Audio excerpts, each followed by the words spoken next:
Hello, and welcome to Public Health Matters, a monthly program dedicated to discussing public health issues in our community. This program is sponsored by the Middle-Brook Regional Health Commission, which serves Bound Brook, Greenbrook, Middlesex, South Bound Brook, Warren, and Watchung. My name is Colleen McKay-Warden, and I'm the health educator for the Commission and the host of this program. Our goal for Public Health Matters is to give you a program that will provide useful information to help you better understand important public health issues, and in particular, what you can do to reduce any risks associated with them. In recognition of Public Health Week in April, our topic for today's program is in fact public health, what it is, what it does, and how it affects our daily lives.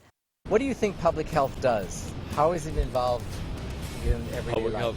Public health is in hospitals, or is in what's like the healthcare provided by the government? It means being able to find out places to go if you need certain services. I'm not sure. I mean, no, I know.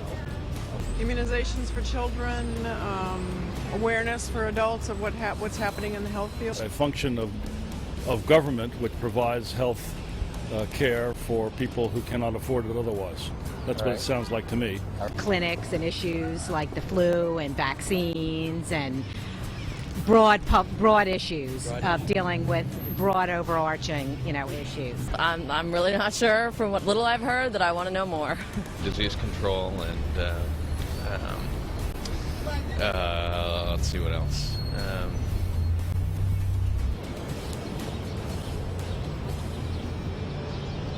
I have no idea. Joining us today is Dr. Audrey Gotch, Dean of the UMDNJ School of Public Health, with campuses throughout New Jersey. Dr. Gotch will be sharing some of the broader impacts public health has made in our society and how it has impacted our health status. Also joining us is Kevin Sumner, the health officer for the Middle-Brook Regional Health Commission. And Kevin will be describing the types of public health activities that are typically applied at a local level. So thank you both so much for joining us today. Thanks. Dr. Gotch, why don't we get started with you?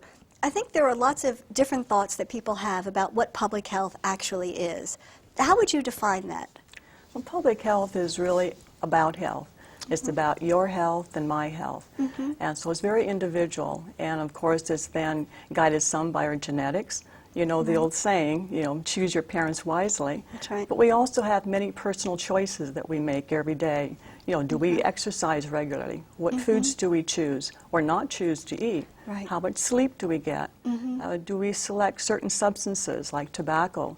And this is all a part of the healthy style that leads to lifestyle behavioral changes that we want to try to work with for individuals. And then also the environment. The environment has a major impact as well upon our health. So all of these factors contribute to what your health will be and what my health will be. Okay, great. Now, there is certainly a very close relationship, I think, it's some of the things you were describing between medicine and public health. Can you share a little bit about what that relationship is like?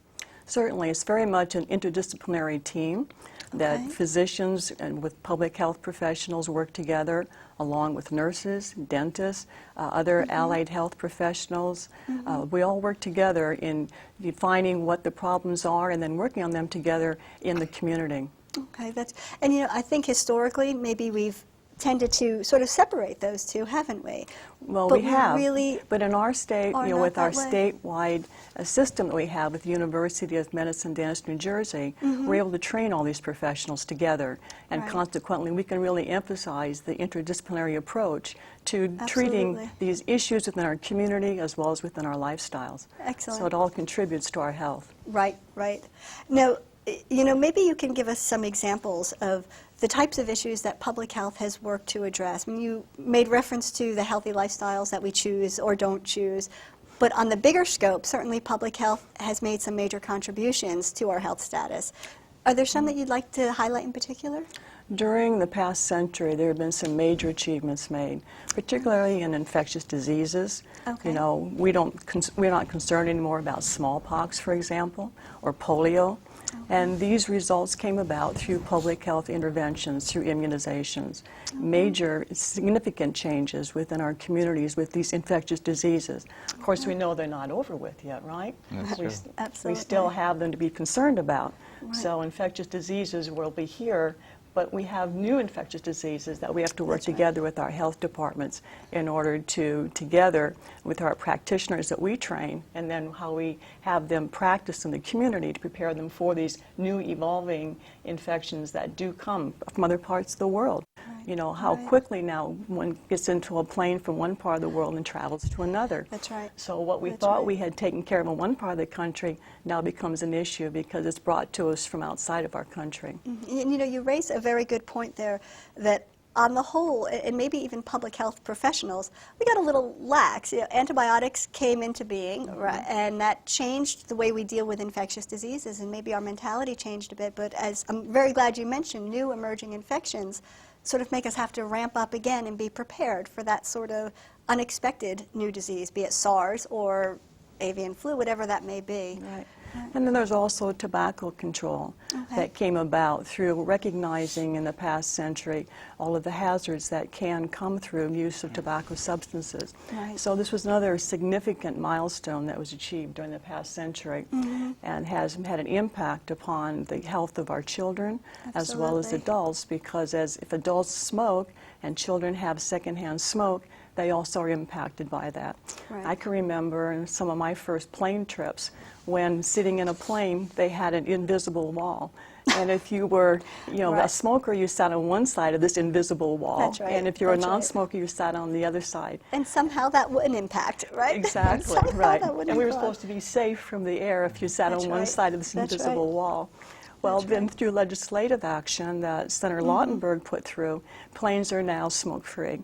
And so it's through that kind of initiative that came out of the last century that has helped our health today in this century. Absolutely. And you know, I think it's worthy to note that that's a very slow process, is it not? Right. Right? The Surgeon General's report on smoking is prior to my birth, right? 1964. Right. And here we are 40 years later, and we're still sort of battling some of this sometimes.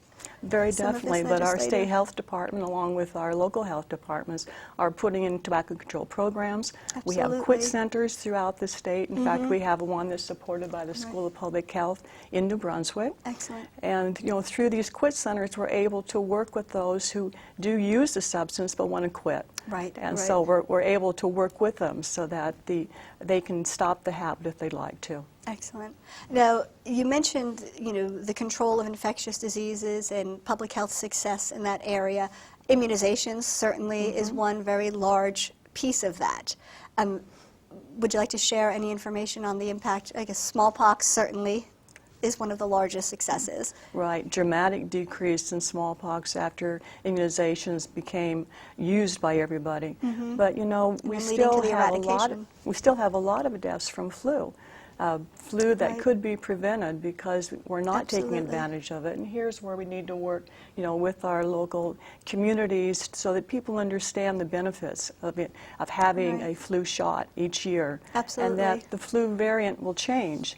And so just because you have the flu shot one year, it may not protect you, of course, the next year. For the following year. So each year it's very important to, you know, work with our local health departments so that we do have the flu shots available either through the health departments or through our local physician and take advantage of that.